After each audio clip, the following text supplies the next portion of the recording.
আচ্ছা, মানুষেরা এত খারাপ হয় কেন বলো তো? আমাদের ভাগ্যটা এমন কেন? কেউ আমাদের একটুও ভালোবাসে না, শুধু কষ্ট দেয়। কেঁদো না, শান্ত হও। আমায় তোমার কথা সব খুলে বলো। মা চলে যাবার পর ছোট গোপালকে নিয়ে আমি ছিলাম। তারপর একদিন ঘরে নতুন মা এলো। ভেবেছিলাম আমরা বোধহয় আরো ভালো থাকবো। আমরা ভালোই ছিলাম, কিন্তু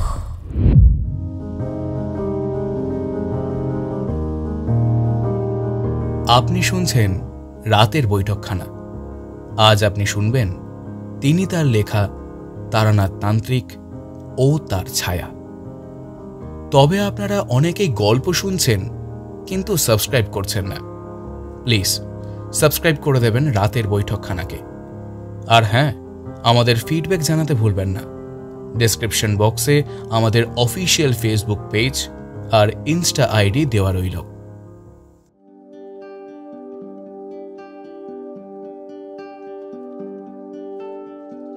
আমরা যে জীবনে ঠিক কতবার মঠ লেনে তারানাথ চক্রবর্তীর বাড়ি গিয়েছি আর এসেছি তার কোনো লেখাছোকা নেই। সত্যি বলতে কি, মন যখনই টেনেছে তখনই অমুখ হয়েছে, কখনো একা, কখনো বা দোকা। আবার অনেক সময় এমনও হয়েছে একলাটেই গিয়েছি, কিন্তু তারানাথের বসার ঘরে ঢুকে দৃশ্য দেখে তাজ্জব হয়ে গেছে। মুখ থেকে বেরিয়ে এসেছে, ও মা, তুমি কখন এলে? যাকে প্রশ্ন করলাম সে নিতান্ত অলসভাবে কখনো মাথা চুলকাতে চুলকাতে, আবার কখনো বা গন্ধ মাখানো রুমাল দিয়ে কপালের ঘাম মুছতে মুছতে উত্তর দেয়, এই তো খানিকক্ষণ হলো। পাসিং শো ততক্ষণে কিশোরীচন্দ্রের হাত থেকে তারানাথ চক্রবর্তীর হাতে যে হস্তান্তরিত হয়ে গেছে তা বলাই বাহুল্য। কিশোরীর পর আমি আসায় তারানাথের ডবল লাভ হলো, কারণ আমার পাঞ্জাবির পকেটেও তখন এক প্যাকেট পাসিং শো খসখস করছে।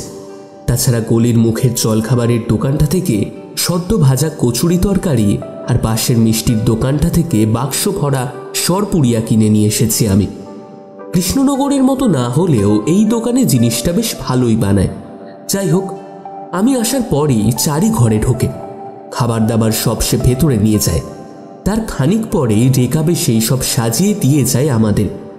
যথারীতি আমরা খানিকক্ষণ দেশের অর্থনীতি, দেশ বিদেশের রাজনৈতিক পরিস্থিতি, কার আমলে সমাজের কল্যাণ হয়েছে আর কার সৌজন্যে অকল্যাণ হয়েছে, এছাড়া মানুষের মূল্যবোধ ক্রমশই কমতে শুরু করেছে দিনে দিনে, বাঙালি জাতিটার সর্বনাশ হচ্ছে, আগের দিনই ভালো ছিল, আসছে দিন উদ্বেগজনক, আবার আজকাল যে সবই খারাপ হচ্ছে তাও ঠিক বলা যায় না। ভালো মানুষ এখনো আছে কিছু কিছু, নয়তো পৃথিবীটা কবেই ধ্বংস হয়ে যেত।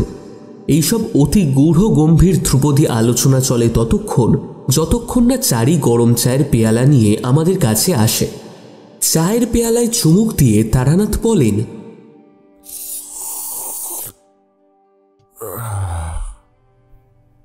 চিরকালই ভালো ছিল, মন্দ ছিল, এখনো আছে, আর ভবিষ্যতেও থাকবে। বুঝলে হে, ভালো ছাড়া মন্দ আর মন্দ ছাড়া ভালো দুটোই অচল জিনিস। অন্ধকার না এলে আলোর জন্য মানুষের মন অস্থির হতো না, আবার সর্বক্ষণ আলো পেলে তারা জিনিসটার গুরুত্বই ভুলে যেত। এই ধারণা তোমারই। সাহেবী কোম্পানিতে চাকরি করো, 10টা 5টা অফিস করে সন্ধ্যায় ঘরে ফিরে পোশাক বদলে সংসারে শান্তি অনুভব করো। বলতে গেলে দুধে ভাতে আছোই একরকম।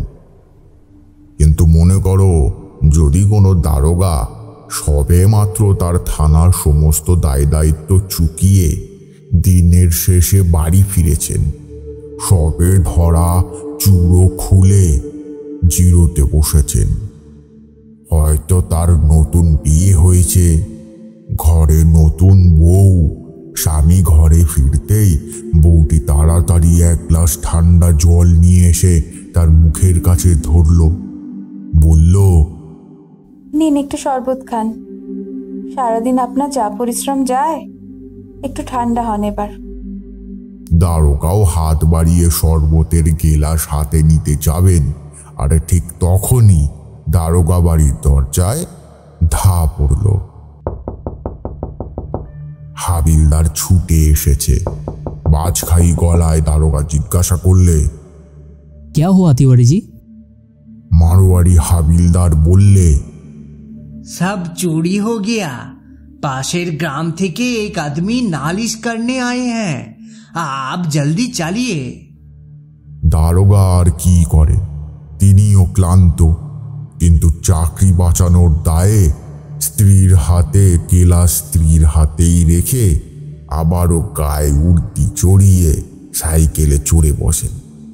ক্রিং ক্রিং করে সাইকেলের ঘন্টি বাজাতে বাজাতে থানা মুখে রওনা দেন।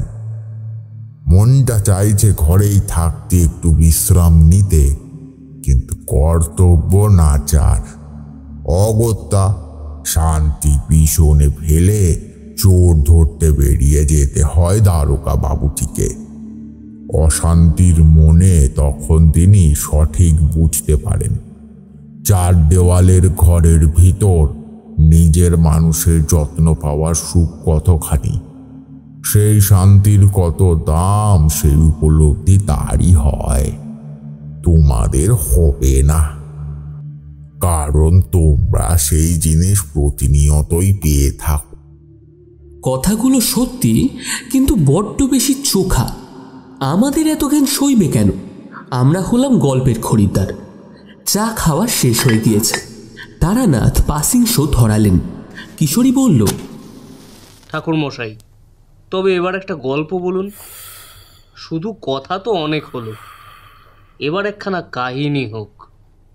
তারানাথ মুচকি হেসে নারকেলের মালাটা সামনে টেনে নিয়ে বলেন, সব কথাই এক একটা কাহিনী, আবার সব কাহিনী হলো গিয়ে কথা, কিন্তু খাঁটি জিনিস তোমাদের সইবে না।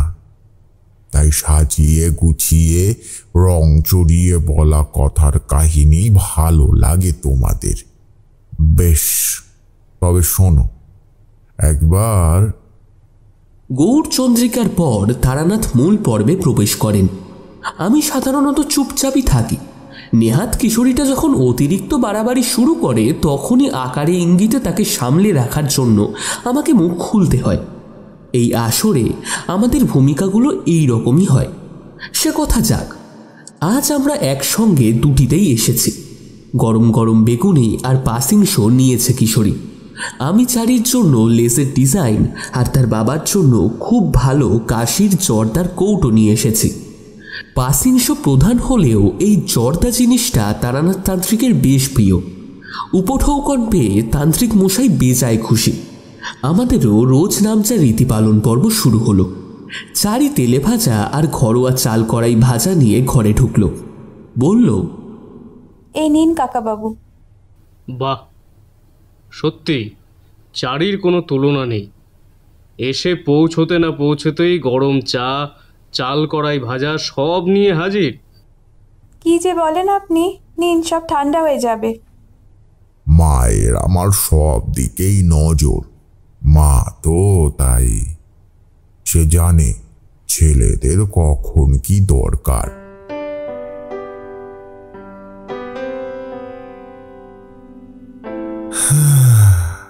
মেয়েটা যখন পরের ঘরে চলে যাবে, তখন যে আমার কি হবে তাই ভাবি আমি। বারে, আমি বুঝি কোথাও যাচ্ছি? সে কি মা, যাবে না বললে কি চলে? কি জানি কোথায় এখন আমাদের জামাই অপেক্ষা করছে বসে। তুমি শ্বশুর বাড়ি যাবে না? দেখ, আমার একটু ভালো লাগে না। বলে লজ্জা পেয়ে চারি তাড়াতাড়ি ভিতর বাড়িতে চলে যায়। কিশোরী হাসে, বলে, এইটুকু মেয়ে আবার লজ্জা পাচ্ছে দেখো। না হে, শুধু লজ্জা নয়, একটু একটু বুঝতেও পায় ওরা। বাপ মা, বাপের ঘর দোর সব ফেলে যেতে হয় তো। তাই দুঃখ তো একটু হবেই। আমি বললাম, আহা, সেই সময় যখন হবে তখন সানাই ঠিক বাঁচবে, আর আমাদের চারিমাও বাপের বাড়ি ছেড়ে শ্বশুর বাড়ি যাবে। কিন্তু এখনই তো সে যাচ্ছে না, এখনই এত দুঃখ কিসের আপনার? আজ নয় কাল যেতে তো হবেই। মেয়ে বড় হচ্ছে, চিন্তা তো হয়। আমি গরিব, মেয়ে পার করা চারটিখানি কথা নয় তো। যদিও জানি দেবী আছেন। দেবী বলতে? মধুসুন্দরী দেবী। তোমাদের বলেছিলাম না, চারি জন্ম স্বয়ং দেবীর অংশ। ওর সব ভাবনাই দেবী ভাবেন, কিন্তু তবু আমি তো বাবা, আমি না ভেবে থাকি কি করে? ঠাকুরমশাই, ভুলে যাবেন না যে চারির দুই কাকা বাবুও আছে। তার বিয়ের আয়োজনে কিচ্ছু আটকাবে না, আপনি চিন্তা করবেন না, বললাম আমি। কিশোরী আমার কথায় ওপর নিচে মাথা নাড়ালো। তারানাথ হাসলেন, আমাদের দিকে চেয়ে বললেন, তা জানি। ও জানেন? বাহ, সে তো বেশ কথা। তবে এইবার একখানা গল্প শুরু করুন দেখি। হ্যাঁ, ব্যবস্থা যখন সবই পাকা, তখন আর গল্প শুনতে বাঁধা কোথায়?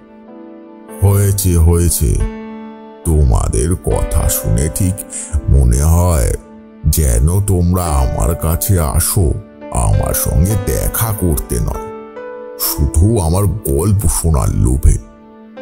মানে আমি কেউ নই, ওই গল্পটাই সব। না, কথাটা তেমন একটা।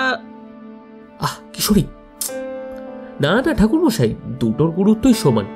আপনি ছাড়া আপনার গল্প, আর আপনার গল্প ছাড়া আপনি, এটা আমরা ভাবতেই পারি না। বুঝেছি। বলে তারানাথ কাশির জর্দার কৌটোটা পাশে সরিয়ে রেখে সবেমাত্র প্যাকেট ছিঁড়ে একখানা পাসিং শো বার করে ধরিয়ে তাতে একটা শুকটান দিয়েছেন, অমনি বসার ঘরের বন্ধ দরজায় ঘা পড়ল। কেউ আছেন ভিতরে? কেউ আছেন? শুনছেন? দরজাটা একটু খুলুন। এমন সময় আবার কে এলো? এই চারি। কিশোরীর মুখটা দেখে মনে হলো নেমন্তন্ন বাড়ির ভোজে বসে তার পাতে লুচি পড়েছে, এবার নারকেল দেওয়া ছোলার ডাল পড়লেই হয়, অথচ সেই জায়গায় কেন কে জানে পাঁপড় চাটনি দিয়ে ফেলেছে। বেচার মুখে কিশোরী বলল, যদিও বা সাতকাণ্ডের শেষে আসল অধ্যায় শুরু হচ্ছিল, তার হতে দিল না। কে আবার এসে পড়লো বলো দেখি? তারানাথ চিন্তিত হয়ে বললেন, সচরাচর এই সময় তো কেউ আসে না। দাঁড়াও দেখি কে এলো। থাক থাক, আমি দেখছি। কিশোরী উঠে গিয়ে দরজা খুলে দিল, আর দিতেই একজন মানুষ দেখতে পেলাম। উস্কো খুস্কো তার চেহারা, লম্বা এই আমাদের মতোই হবে, বেশ হৃষ্টপুষ্ট চেহারা, মাথায় কাঁচা পাকা চুল এলোমেলো, চোখে চশমা, দাড়ি গোঁফে মুখ ভরা, সাদা পাঞ্জাবি পরনে তার, যদিও পোশাকটা অনেকদিন না কাচার ফলে বেশ ময়লা হয়ে গিয়েছে। লোকটার হাবভাব কেমন যেন অস্থির অস্থির। আমরা তাকে দেখলেও সে কিন্তু আমাদের দেখল না। লোহা যেমন চুম্বকের টানে এগিয়ে যায়, লোকটাও তেমন তারানাথের কাছে গিয়ে ছুটল। দৌড়ে এসে হুমড়ি খেয়ে পড়ল তারানাথের কাছে, তারপর হাউমাউ করে বলতে লাগলো নানান কথা। আপনি ছাড়া আমাকে আর কেউ এখন বাঁচাতে পারবে না। আমি ছুটে এসেছি, দয়া করে আমায় ফিরিয়ে দেবেন না। আপনি যদি ফিরিয়ে দেন তাহলে, ভগবান, আমি আর ভাবতে পারছি না। অনেক ভাগ্যে ঠিক সময় আপনার হদিশ পেয়েছি আমি। আপনি আমায় দয়া করুন, আমি ছাড়ব না আপনাকে। আহা, কে আপনি?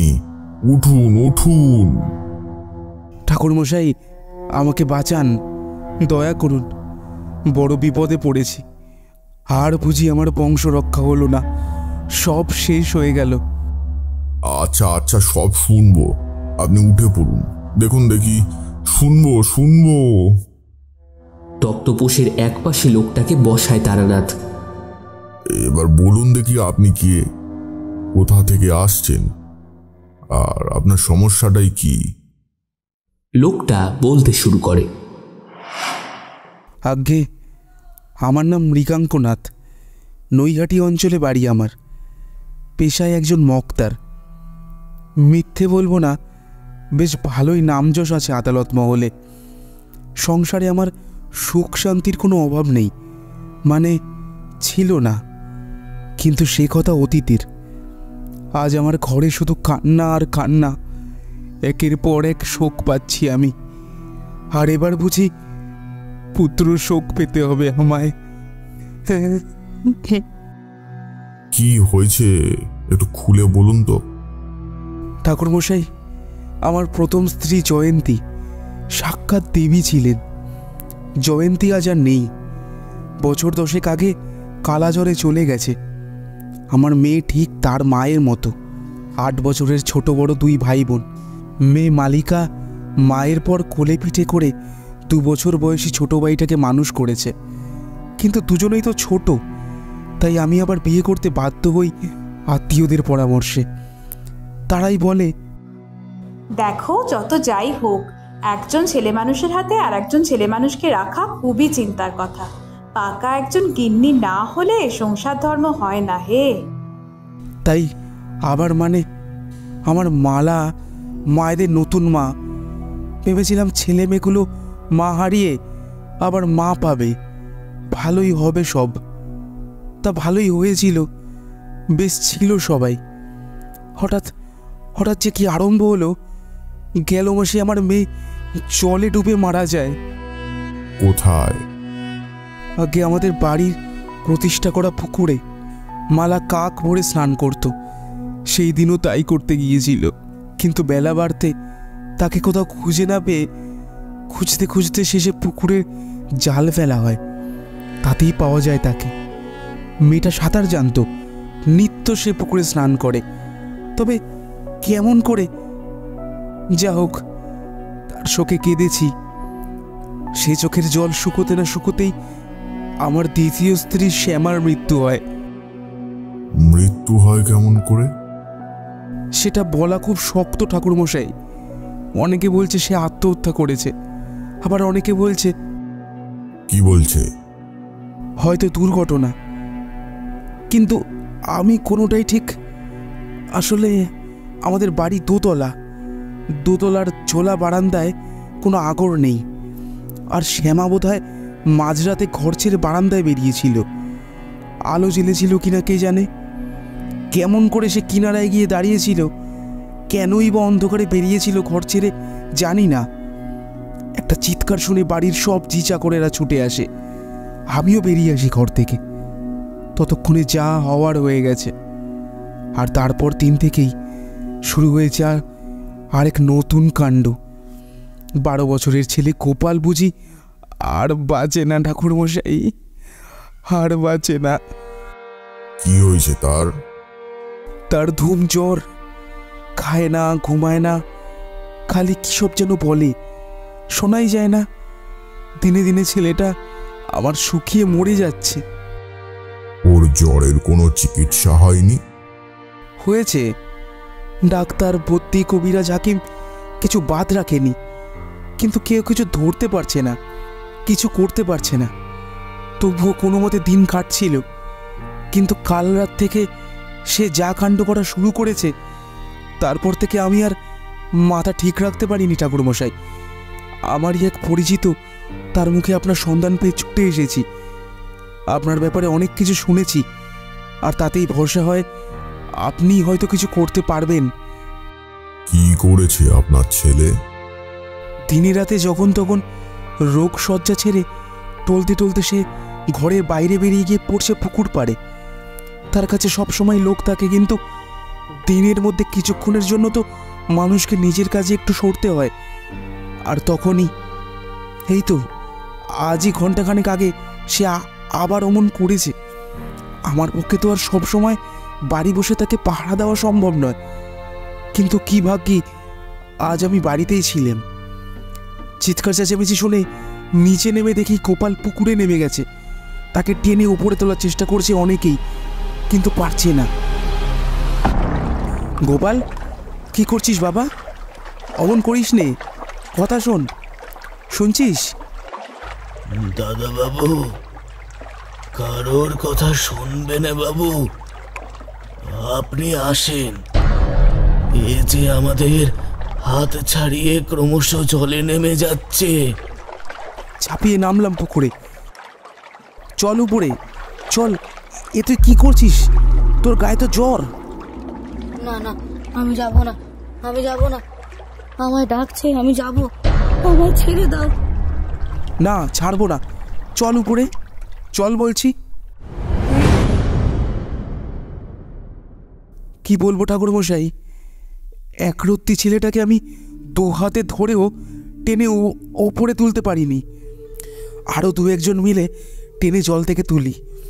রোগা শরীরে এত জোর তার আসে কোথা থেকে? ভেজা কাপড় পাল্টে দিয়ে গা হাত পা মুছে তাকে ঘরে নিয়ে গিয়ে বিছানায় শুইয়ে দিলাম। জি গরম দুধের বাটি নিয়ে তাকে সাজছে। তা ছেলে মুখ তুললে তবে তো। কি করি ভাবছি, এমন সময় সেই লোক এলো আমার বাড়িতে। সব দেখে শুনে সে বলল আপনার কথা, ঠিকানা দিল। সে আসতো কিন্তু। থাক দেখুন, সব শুনলাম, কিন্তু এখানে বসে তো আমি কিছু বলতে পারবো না। আমায় আপনার বাড়ি যেতে হবে। আপনি যাবেন? চলুন, আমি তো গাড়ি ভাড়া করেই এসেছি। চলুন এখনই ঠাকুরমশাই, চলুন। আমার মন বলছে ঠাকুরমশাই, বড্ড দেরি হয়ে যাচ্ছে। হ্যাঁ, এখনই যাব। আপনি দাঁড়ান, আমি তৈরি হয়ে আসছি। আমি আর কিশোরী মূর্তিমান বসে আছি। তারানাথ ভেতরে গেলেন। তারপর তৈরি হয়ে হাতে ছোলা ছুলিয়ে বেরিয়ে এলেন উত্তরীয় গায়ে দিয়ে। বললেন, হ্যাঁ চলুন। কি আশ্চর্য, 2জন মানুষ বেরিয়েও গেল। লোকটা দূরে থাক, তার না হয় মাথা ঠিক নেই। সে যেসব কথা বলল তা শুনে তাকে ছাড় দেওয়া যায়, কিন্তু জ্যোতিষার্ণব তারানাথ তান্ত্রিক তিনি কি করে আমাদের এতখানি না দেখে থাকতে পারলেন? যাওয়ার আগে অন্তত বলে যেতেন। ও, আজকে আর তোমাদের গল্প বলা হলো না। জরুরি কাজ এসেছে তো চলে যেতে হচ্ছে আমাকে। তোমরা কিন্তু কিছু মনে করো না, পরে একদিন এসো, সেদিন গল্প হবে। কিন্তু না, লোকটা সেসবের ধার দিয়েই গেল না। অবশ্য এ কথাও ঠিক, লৌকিকতা করার মতো সম্পর্কও নয় আমাদের সাথে তার। আমরাও তার ঘরের মানুষ আর তিনিও আমাদের তাই। কিন্তু তবুও ভারী রাগ হলো আমার। দূর, আজকে আসাটাই বেকার হয়ে গেল। কিশোরী বোধ হয় একটু আধটু হাত টাত গুনতে শিখেছে। হাত গুনে না মন পড়ে কি করে ঠিক জানি না, ফস করে একখানা বচন শোনালো আমায়। এবার থেকে এ বাড়িতে আসার আগে পাজি খুলে দিনক্ষণ দেখে দেখে আসতে হবে দেখছি। মানে ওই রাশি ফলে কি বলছে সেটা জানতে হবে। প্রাপ্তি আছে না নেই, কি আছে কপালে, সেটাই পড়াশুনো করতে হবে, বুঝলে? ধুর, তোমার যত বাজে কথা। চলো চলো, এবার ফেরা যাক। ফিরেই আসবো এমন সময় চারি ঘরে এলো। কিশোরী বলল, এই যে চারিমা, তোমাকেই ডাকতে যাচ্ছিলাম। দরজাটা বন্ধ করে দাও মা। তোমার বাবা তো চলে গিয়েছেন, এবার আমরাও যাচ্ছি, তুমি দরজাটা দিয়ে দাও। কিশোরী যথাসাধ্য মিষ্টি করেই বলেছে কথাটা, কিন্তু চারিও তো বড় হচ্ছে। সে কাকাবাবুর কথার ধরনটা ঠিকই বুঝল। তারানাথের মেয়ে বলে কথা গুছিয়ে বলতে সেও কিছু কম চায় না। ব্যাপারটা সামলে নিয়ে কিশোরীর সেই পেঁপে চেবানো মুখের দিকে চেয়ে বলল, কাকাবাবুরা কিছু মনে করবে না, আসলে বাবা হয়তো। না না চারিমা, আমরা কিছু মনে করিনি। আমাদের সঙ্গে কি আর তোমার বাবার লৌকিকতার সম্পর্ক? আচ্ছা, আজ তবে আমরা আসি। হ্যাঁ, আবার আসবেন। নিশ্চয়ই, গল্প শুনতে হবে তো। দেখো, হয়তো কালই আবার আমরা এসে হাজির হতে পারি। আচ্ছা, আসছি। হ্যাঁ, চলো কিশোরী, চলো।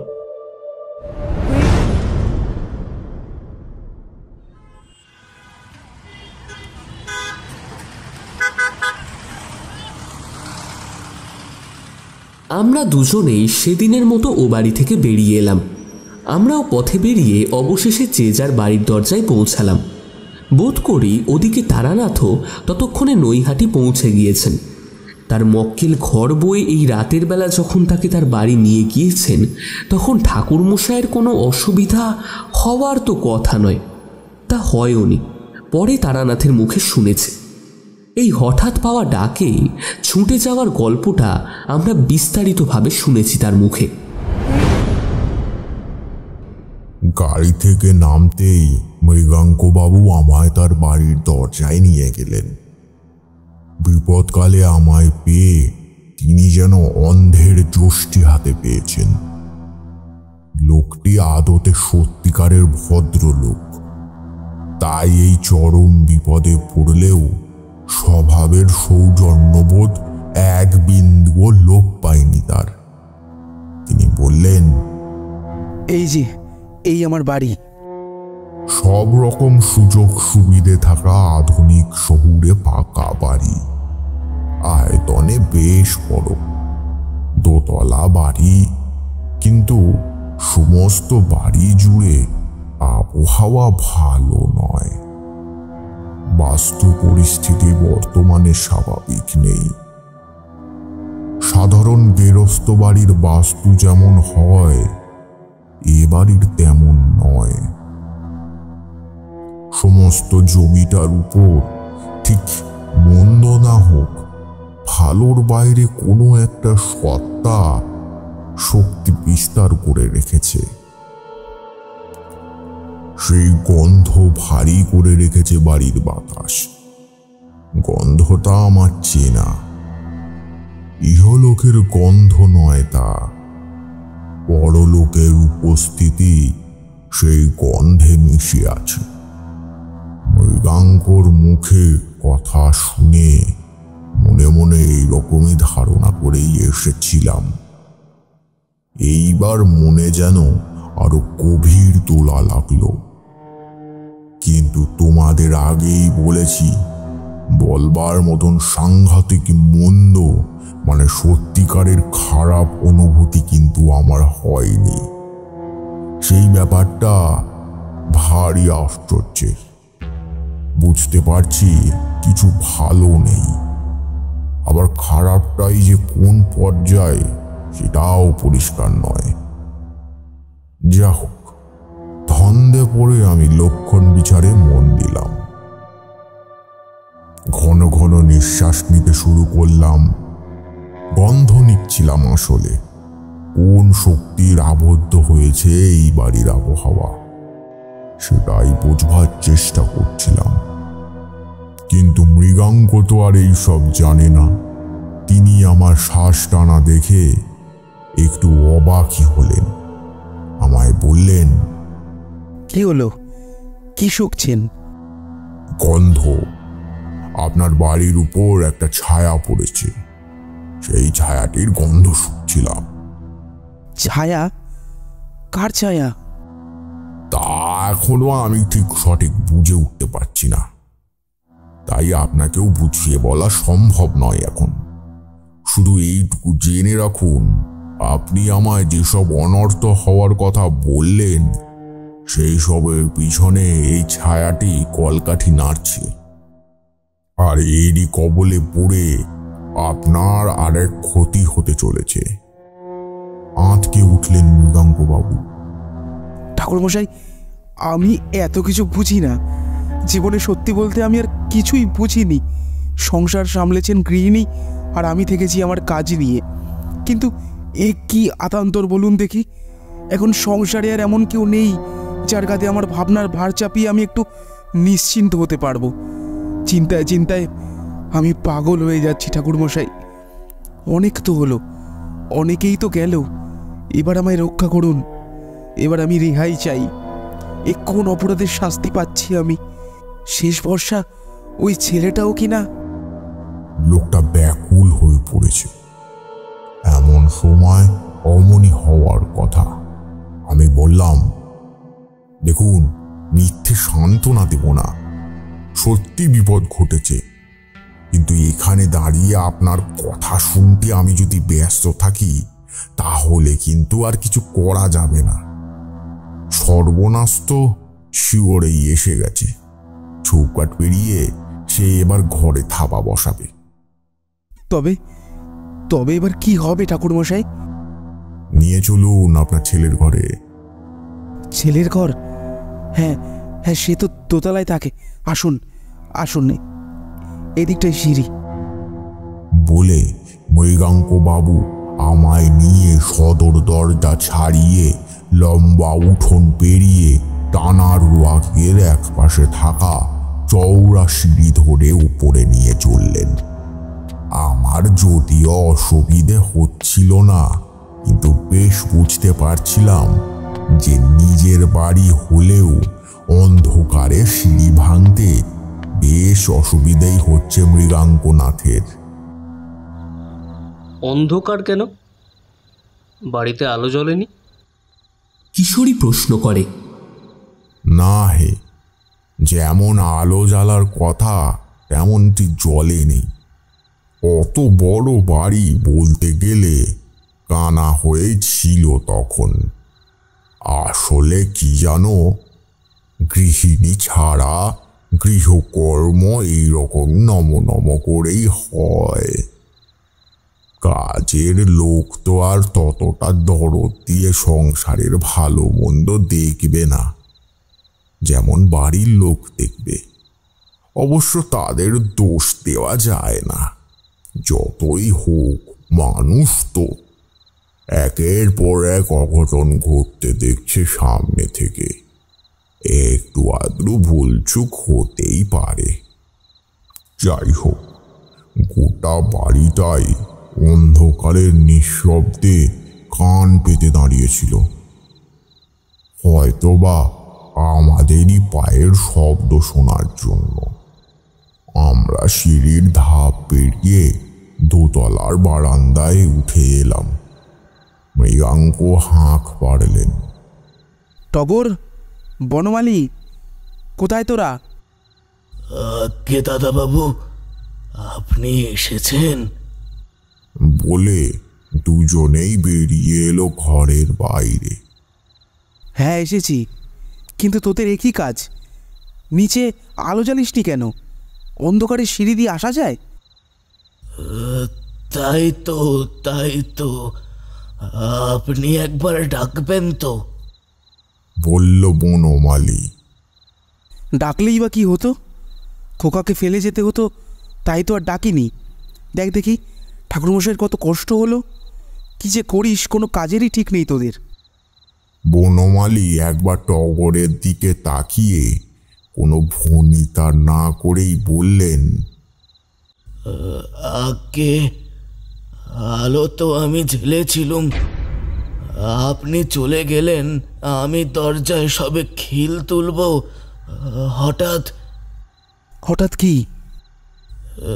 জানি না দাদা বাবু, সে একরকম হাওয়া উঠল, টপ টপ করে আলোগুলো সব জ্বলতে নিভতে লাগলো। আমি কোনো মতে খিল ফেলে ছুট্টে ওপরে উঠে এসেছি খোকা বাবুর ঘরে। টগর আছে, তাও কি হয় না হয় বলা তো যায়নি। আপনি তো আমার ভরসায় তাকে রেখে গেছেন দাদা বাবু, বলেন। হ্যাঁ বুঝেছি, এখন তুই যা। ইনি ঠাকুরমশাই, এনার হাত পা ধোয়ার জল নিয়ে আয়, আর টগর কিছু খাওয়ার জোগাড় কর। আগে আমি এক্ষুনি যাচ্ছি। না দাঁড়াও, কিছু করতে হবে না এখন। মৃগাঙ্ক বাবু, এ কি অতিথি আপ্যায়ন করার সময়? তখন থেকে তো বলছি দেরি হয়ে যাচ্ছে। অযথা সময় নষ্ট করছেন কেন? পরিস্থিতি হাতের বাইরে বেরিয়ে যাওয়ার পর কিন্তু আমি আর কিছুই করতে পারবো না। তখন আপনার এত দৌড়ঝাঁপ সবই ব্যর্থ হয়ে যাবে। ও না না, আমারই ভুল। আসলে মাথার ঠিক নেই তো। আপনি প্রথম বাড়িতে এলেন তাই। ঠিক আছে, আসুন আসুন। এই যে এইটাই আমার ছেলের ঘর। বলে মৃগাঙ্ক আমার খানিক আগেই টগররা যে ঘর থেকে বেরোলো সেই ঘরের ভারী পর্দা সরিয়ে ভেতরে নিয়ে গেলেন। ওদিকে টগররা ততক্ষণে নিচে নামতে শুরু করে দিয়েছে। ঘরে ঢুকেই চমকে উঠলাম আমি। আবারও ঘন ঘন নিঃশ্বাস নেওয়া শুরু করলাম। সেই যে গন্ধটা বাড়ির সদরের বাইরে দাঁড়িয়ে পেয়েছিলাম, সেই গন্ধটার উৎস হলো এই ঘর। আর সেই সঙ্গে ঘরের দৃশ্যটাও চমকে দিল আমায়। এ কি দেখছি আমি? কি দেখলেন আপনি? বললাম আমি। এই প্রশ্নটাই মৃগাঙ্কবাবু করেছিলেন, কিন্তু তখন তাকে বুঝিয়ে বলার মতন ভাষা ছিল না আমার মুখে। আমি তখন এমন কিছু দেখতে পাচ্ছি যা সাধারণত সাধারণ চোখে দেখা যায় না। তবু কিছু তো একটা বলতে হবে মানুষটাকে, তাই আমি বললাম, দেখতে পাচ্ছি, বুঝতেও পারছি, কিন্তু এখন আপনাকে বুঝিয়ে বলার মতন সময় নেই। সত্যি বলতে দেরি হয়ে গেছে। সত্যিই তো বড্ড দেরি হয়ে গেছে। নিঃশ্বাস নিতে এত কষ্ট হচ্ছে যে ছেলেটার মনে হচ্ছে ওই কাজটা বন্ধ হয়ে গেলেই ভালো হয়। আপনি একটু ঘরের বাইরে যান। দরজাটা বন্ধ করে দিলাম আমি।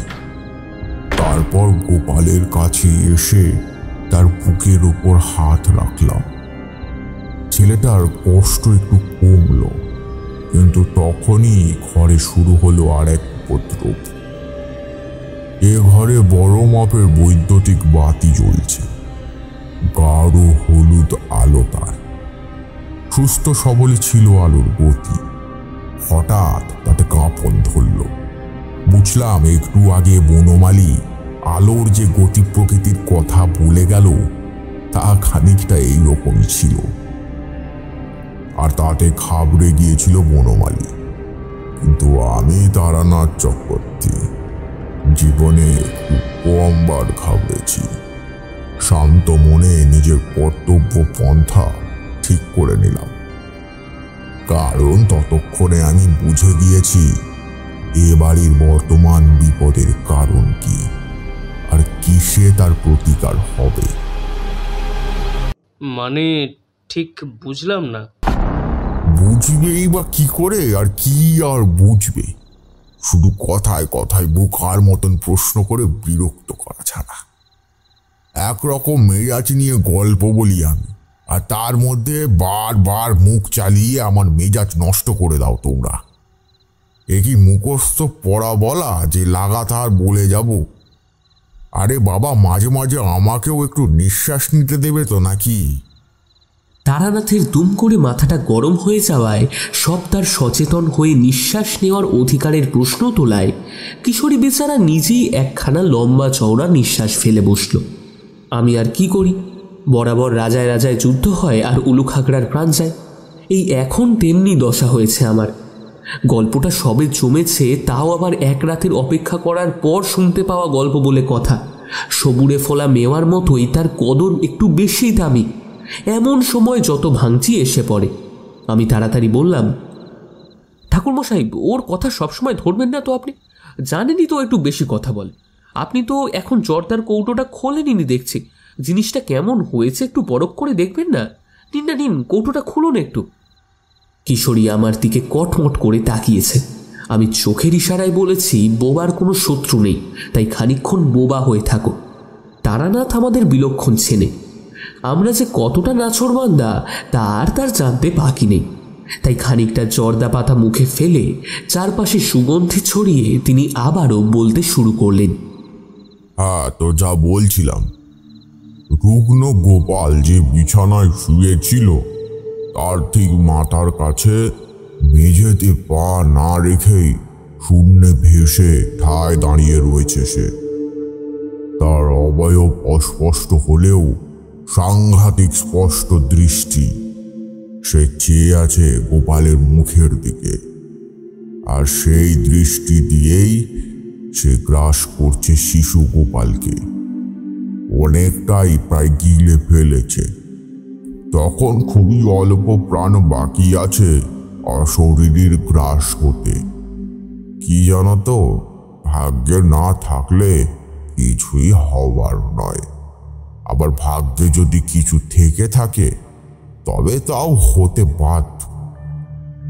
কারো সাধ্য নেই যে ঠেকিয়ে রাখে। নয়তো একেবারে সমন যখন শিয়রে এসে দাঁড়িয়েছে, ঠিক তখনই মোক্তার মৃগাঙ্কনাথ মটলেনে ছুটে আসত না। যাই হোক, বিপদে পড়ে তিনি যখন আমার কাছে এসেছেন, তখন আমি তো আমার সাধ্যমতো চেষ্টা করবই। আমাদের সাধনার নিয়মই হলো এই, সাধক হয়ে সাধনার নিয়ম না মানলে সিদ্ধ শক্তি ক্ষয়প্রাপ্ত হয়। তাই গুরুর নাম করে মুখ খুললাম। এবার আমি দৃঢ় স্বরে বললাম, কে তুমি? শান্ত হও, সামনে এসো আমার। তুমি কেন এসেছো? কেন আমায় বাধা দিতে চাইছো? আমি ওকে নিয়ে যাবই। না, তুমি নিয়ে যেতে পারবে না, আমি নিয়ে যেতে দেব না। এখানে থাকলে ওর ক্ষতি হয়ে যাবে। মৃত্যুর চেয়ে বড় ক্ষতি জীবনে কি হয়? হয় হয়। এখানে ওকে কে দেখবে? কে আছে ওর? মা ওকে আমার কাছে দিয়ে গিয়েছে, আমি ওকে দেখেছি, আগলে রেখেছি। কিন্তু এখন তোমার বাবা আছেন, তিনি দেখবেন। ব্যঙ্গের হাসি হেসে ওঠে অশরীরী সত্তাটা। বাবা যদি সেভাবে দেখতে পেত, তবে তো আর। দেখো, আমি জানি সংসারের ভালো চাইলেও সব সময় ভালো হয় না, কিন্তু তাই বলে আমি কোনো কথা শুনবো না। আমি ওকে নিয়ে যাবই, এখনই, আজই। পারবে না, আমি তা হতে দেব না। বেশ, চেষ্টা করে দেখো পারো কিনা। আলোর কাঁপন থেমে গেছে। ওকে যে কাঁপাচ্ছিল সে সরে গেল আমার সামনে থেকে। আমার সঙ্গে সে যুদ্ধে নেমেছে। আমি বারণ করেছিলাম, কিন্তু হাতি যখন কথা শুনলই না, তখন আমাকেও কঠিন হতে হলো। আমি ঘরের বন্ধ দরজা খুলে চৌকাঠে দাঁড়িয়ে ডাকলাম, মৃগাঙ্কবাবু, মৃগাঙ্কবাবু, কোথায় আপনি? একবার আসুন। আমার ডাক শুনে পাশেরই কোনো একটা ঘর থেকে তাড়াতাড়ি ছুটে এলেন মৃগাঙ্কবাবু। তার উৎকণ্ঠা তখন চরমে। শুধু আমি বলেছিলাম ওখান থেকে চলে যেতে, তাই তিনি দূরে সরে গিয়েছিলেন।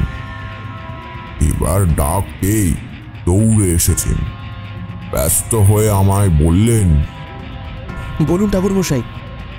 আপনার ছেলের বিপদ সাংঘাতিক ঘোরতর।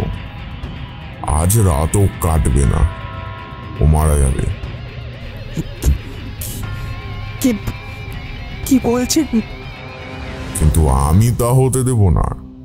আমার কিছু জিনিস দরকার, আমি আজ এক্ষুনি এখানেই যজ্ঞ করব। কি চাই, কি দরকার বলুন। আমার যা যা দরকার সেই সবের নাম মৃগাঙ্কবাবুকে বললাম। 5টা নিখুঁত 1 আঙুল মাপের কাঁচা হলুদ, 3 মুঠো কালো সর্ষে, মাটির সরা সমেত একটা ছোট হাঁড়ি, আর এমন একটা পাখির বাসা, যে বাসায় এখন আর পাখি থাকে না। ঠাকুরমশাই, সবই তো পাওয়া যাবে, কিন্তু পাখির বাসা নিয়েই তবু আমি চেষ্টা করছি। যত তাড়াতাড়ি সম্ভব ওইসব চাই, আর পাখির বাসাটাই সবচেয়ে বেশি গুরুত্বপূর্ণ জিনিস। বেশ বেশ, আমি তারই ব্যবস্থা করছি। বলে তিনি পিছন ফিরে যেতে গেলেন। আমি বাধা দিয়ে বললাম, আর শুনুন, আমার একটু হাত পা ধুয়ে পরিচ্ছন্ন হওয়া দরকার। রাস্তা থেকে এসেছি তো, শুদ্ধিকরণ না করলে যজ্ঞে ঠিক বসতে পারবো না। ও হ্যাঁ, আসুন আসুন, আমার সঙ্গে আসুন। এই তো এইদিকেই কলঘর, বনমালী জল রেখে গেছে। দোতলার বারান্দার কোণে কলঘর, এখানেও হলুদ বাতি জ্বলছে। হাত মুখ ধুয়ে কাছেই পাট করে রাখা নতুন গামছায় জল মুছে আবারও এসে ঢুকলাম পোকা গোপালের ঘরে। ঠাকুরমশাই, আমি তবে নিচে যাই? বললাম, হ্যাঁ যান। তিনি চলে গেলে পর আমি গোপালের খাট ছুঁয়ে বসে থাকলাম।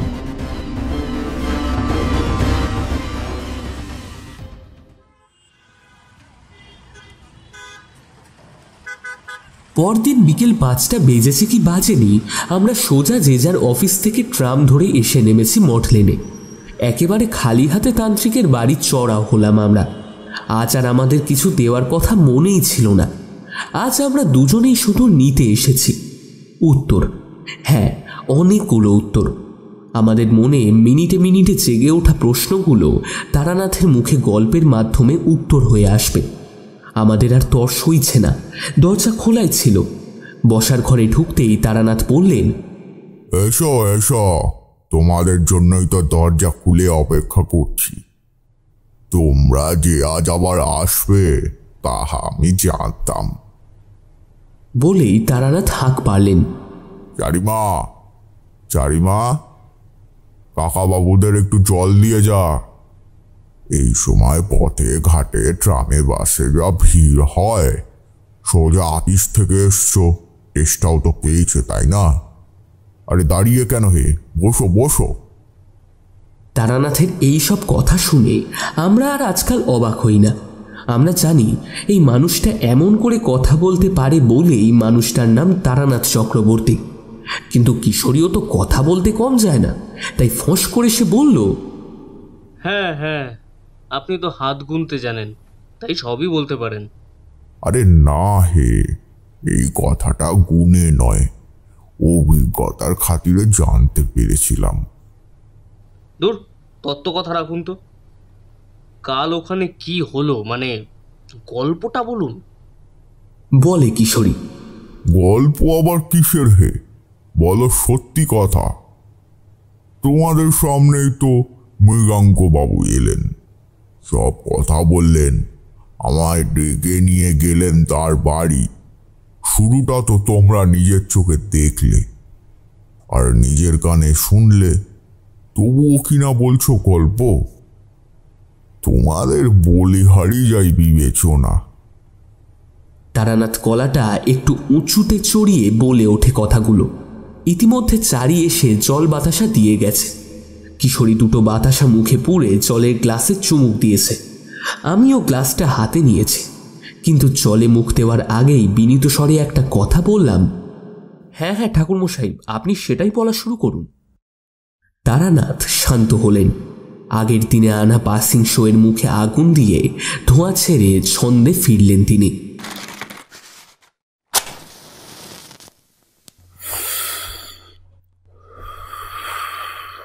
রাত গভীর হওয়ার আগেই সব আয়োজন হয়ে গিয়েছিল। হ্যাঁ, পরিত্যক্ত পাখির বাসাও পাওয়া গেছে। ওই বাড়ির পেছন দিকে বুড়ো জামরুল গাছের ডালে অমন একটা পাখির বাসা ছিল। এক জোড়া শালিক অনেকদিন আগে থাকতো। বাড়ির এক চাকর বনমালী সেটা পেড়ে আনে। তারপর আমি ঘরের দরজা বন্ধ করে ঝুঁকতে বসি।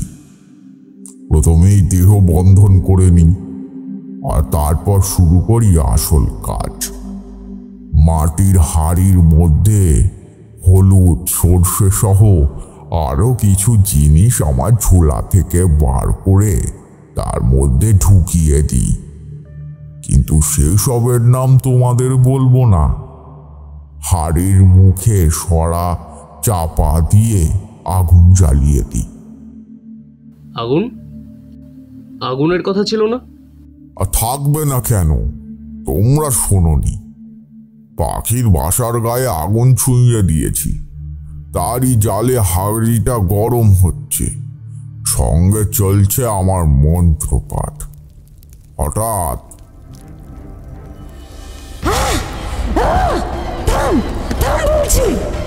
কষ্ট হচ্ছে, আমার কষ্ট হচ্ছে, আমার কষ্ট হচ্ছে।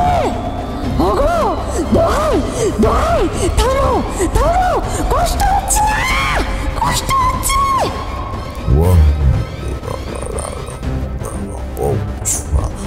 ওং ওং স্বাহা। এই দেখো, তোমায় কষ্ট দিতে চাইনি আমি, তুমি জেদ করলে। আচ্ছা, মানুষেরা এত খারাপ হয় কেন বলো তো? আমাদের ভাগ্যটা এমন কেন? কেউ আমাদের একটুও ভালোবাসে না, শুধু কষ্ট দেয়। কেঁদো না, শান্ত হও। আমায় তোমার কথা সব খুলে বলো। বলো। মা চলে যাবার পর ছোট গোপালকে নিয়ে আমি ছিলাম। তারপর একদিন ঘরে নতুন মা এলো। ভেবেছিলাম আমরা বোধহয় আরো ভালো থাকবো। আমরা ভালোই ছিলাম, কিন্তু কি? বাবা আমাকে আর ভাইকে ভালোবাসে, সেটা নতুন মায়ের ভালো লাগে না। সবার সামনে সে ভালো সেজে থাকে, কিন্তু আড়ালে আমরা তার দু চোখের বিষ। আমি অনেকবার তাকে দেখেছি আমাদের ক্ষতি করার চেষ্টা করতে। কপুর 5 বছরের জন্মদিনে বাড়িতে অনেক লোক, দুপুরে খাওয়া দাওয়া হচ্ছে, হঠাৎ রান্নাঘর থেকে টগর পিসির চিৎকার এলো। হায় হায় হায়, দেখো দেখিনি কি হলো। সদর দরজা খোলা পেয়ে সোজা হেসেলে এসে ঢুকেছে। এ কি অলক্ষণে কাণ্ড! জমে রয়েছে কুকুর। খোকা বাবুর মাংসর বাটিতে মুখ দিলে গা। ওরে কে আছিস? ওকে ওকে ওকে ঠেঙিয়ে তাড়া। আমরা সবাই ছুটে গেলাম।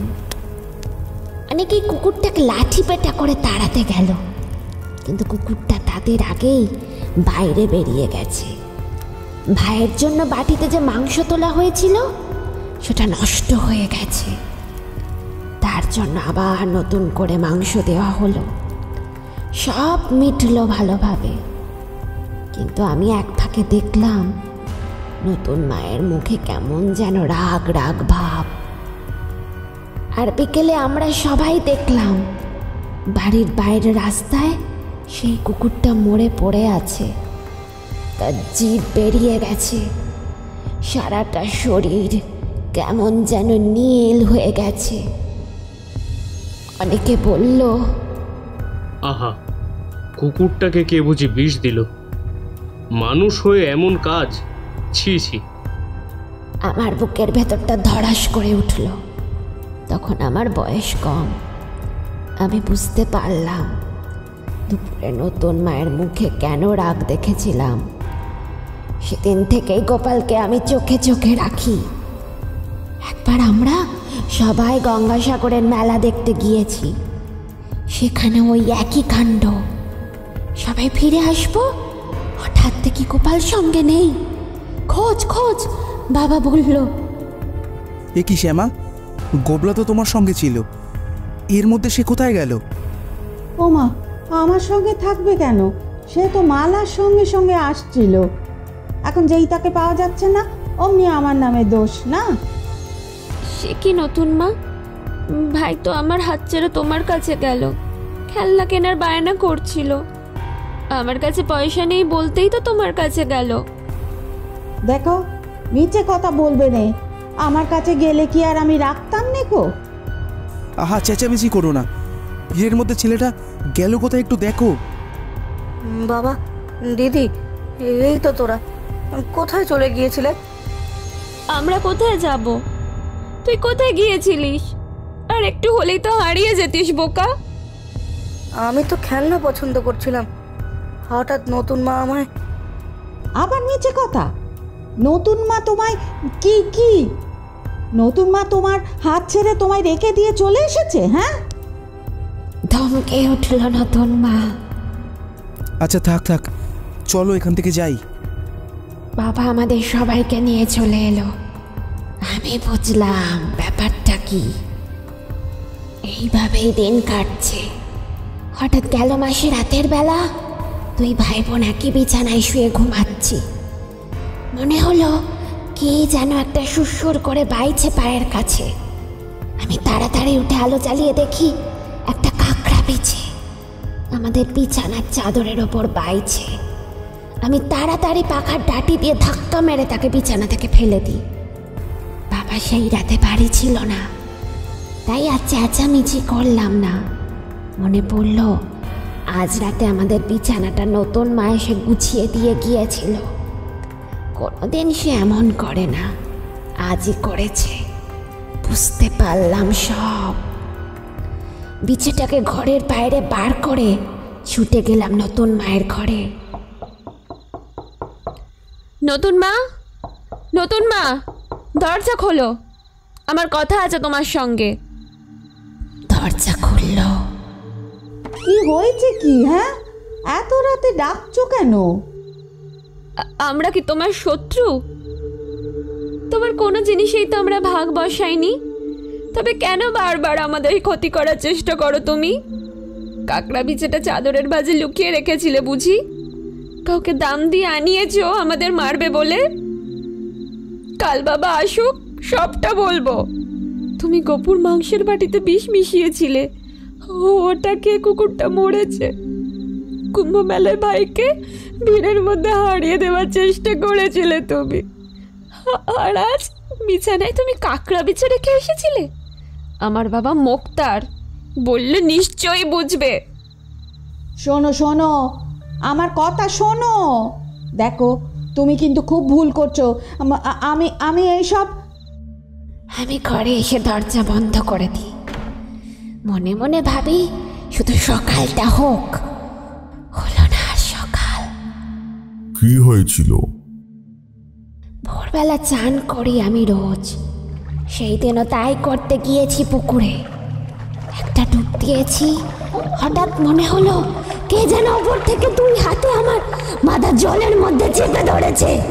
আমি অনেক ছটফট করলাম, অনেক চেষ্টা করলাম, কিন্তু গায়ের জোরে পারিনি। তারপর বুঝেছি, অন্যায় হয়েছে তোমাদের সঙ্গে। আমিও শাস্তি দিয়েছি। কিন্তু ভাইটাকে শেষ করে দিতে চাইছো কেন? ও এখানে থাকলে বাঁচবে না, কেউ তো নেই। মা আমার কাছে দিয়ে গিয়েছিল, কিন্তু আমি ওকে কার কাছে দিয়ে যাব? তাই আমার সঙ্গে নিয়ে যাচ্ছি। তুমি আগুনটা নেভাও দাও।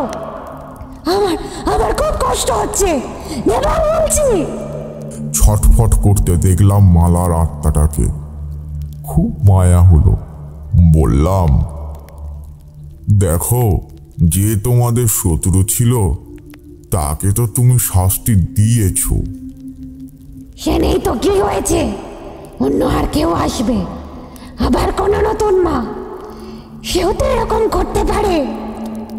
হ্যাঁ পারে, কিন্তু ভালোও তো হতে পারে। সবাই তো আর খারাপ নয়। সবাই যদি খারাপ হতো তাহলে তো পৃথিবীটা ধ্বংস হয়ে যেত। এখনো যখন সূর্য চন্দ্র উঠছে তখন এখনো ভালো মানুষ আছে, এটা মানতে হবে। আমি চেষ্টা করব যাতে তোমার এই দুর্ভোগ কেটে যায়, কিন্তু তুমিও তোমার ভাইকে নিষ্কৃতি দাও। তোমার আর তোমার মায়ের এই জীবনে নাম এটা স্বাদ যেন ওর জীবনে পূর্ণ হয়, এই সুযোগটা ওকে দাও। আমি জানি তোমার অনেক শক্তি, তুমি অনেক কিছু পারো। তুমি যখন বলছো তখন তোমার কথাই থাক। আমি আর কিছু বলবো না, কিন্তু ওর যদি কোনো ক্ষতি হয়, কেউ যদি ওর কোনো খারাপ করার চেষ্টা করে, তখন কিন্তু আমি আর ওকে রাখবো না এখানে, আমার সঙ্গে নিয়ে চলে যাব। বেশ, তাই করো, কিন্তু এখন শান্ত হও। কথা দাও আমায়, তুমি ওকে ছেড়ে দেবে। দিলাম কথা, আমি কথা দিলাম।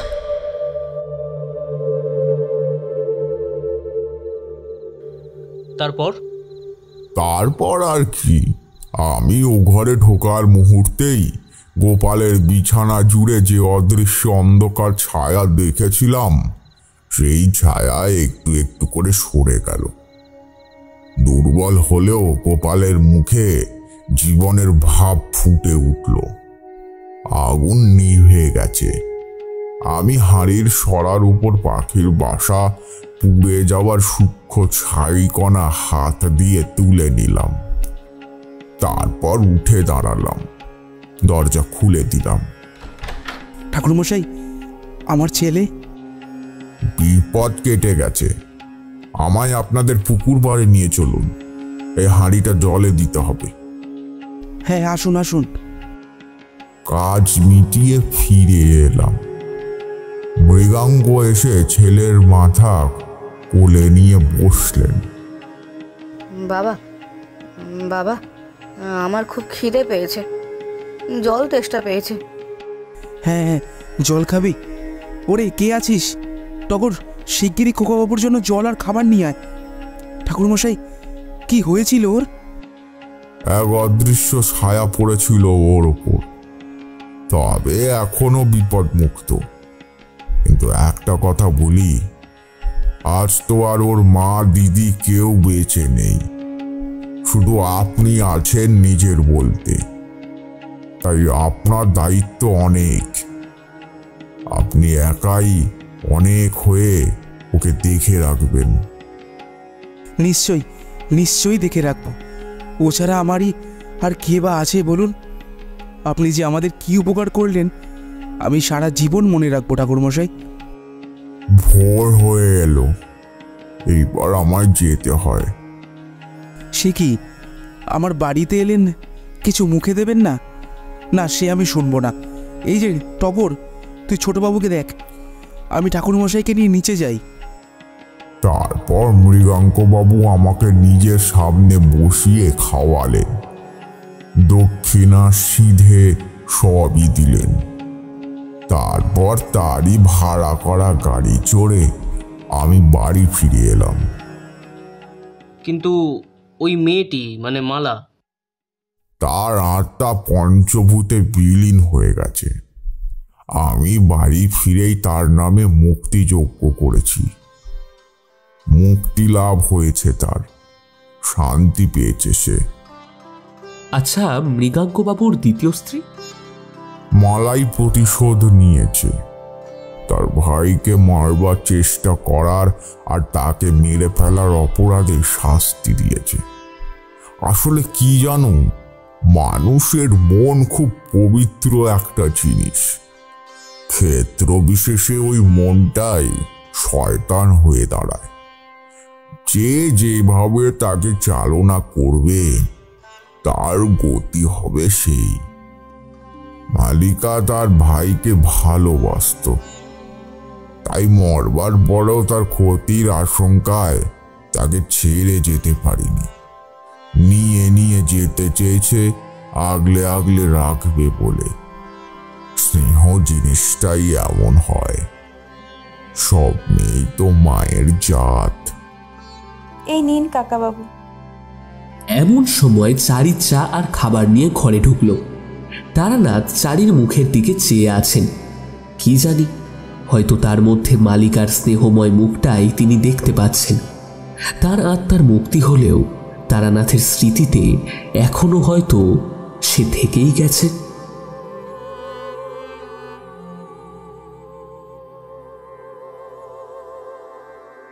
এতক্ষণ আপনি শুনছিলেন তিনি তার লেখা তারানাথ তান্ত্রিক ও তার ছায়া। বিভূতির ভূমিকায় শুভম, কিশোরীর ভূমিকায় রুদ্র, তারানাথ নিত্যানন্দ, চারি ও দারোগার বউ তনুশ্রী, দারোগা অভিষেক, হাবিলদার তমাল, মৃগাঙ্কর ভূমিকায় কুনাল, মেয়ে বা ভূতের ভূমিকায় অস্মিতা, টগরের ভূমিকায় ব্রততী, মার ভূমিকায় সতী, গল্পের সূত্রধর বনমালী ও ছেলের ভূমিকায় Soumik. Audio editing web station studio, direction and sound design Nitu, poster design and motion ink bless creations, recording studio Radha Govinda records. কেমন লাগলো আজকের গল্পটা? এখনও যদি রাতের বৈঠকখানাকে সাবস্ক্রাইব না করে থাকেন, তাহলে এক্ষুনি সাবস্ক্রাইব করে দিন আর কমেন্ট বক্সে জানান কেমন লাগলো আজকের গল্পটা।